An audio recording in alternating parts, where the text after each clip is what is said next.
Olá, meus queridos, mais uma vez nós estamos aqui para refletir. O tema de hoje é sobre querer e poder. Então, a distância entre querer e poder se resume em uma única palavra: tentar. Quando desejamos de todo o coração, quando temos uma vida de propósito com Deus, quando colocamos Deus diante dos nossos projetos, não existem erros. A maior fraqueza é desistirmos sem ao menos termos tentado. Não podemos dizer: fali, não deu certo, desisti, eu não consigo, não vai dar certo. As palavras, quando pronunciadas, possuem muito poder, além daquilo que podemos imaginar. Então, não sejamos escravos delas. Ao invés de começarmos o dia dizendo: eu não consigo, comecemos dizendo: eu tudo posso naquele que me fortalece. Olha a diferença.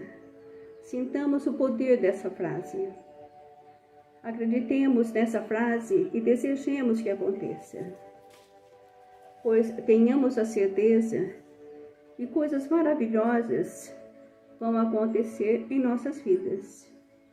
Tenhamos a convicção que chegará somente aquilo que for bom. Desejar o bem é pensar em coisas boas. E só iremos atrair aquilo que for ainda melhor.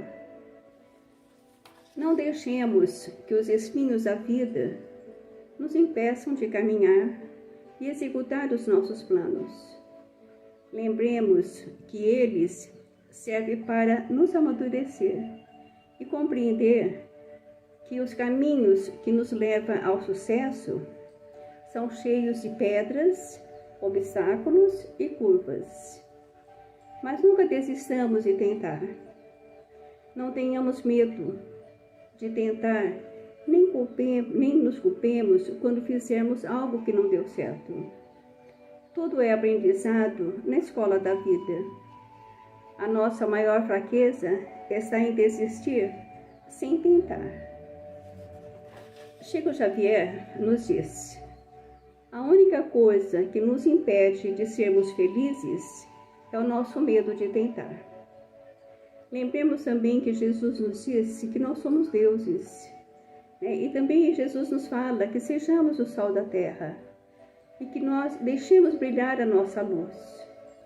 Que possamos refletir sobre isso para que nós possamos jamais desistir dos desafios da vida e procurarmos sempre sermos felizes.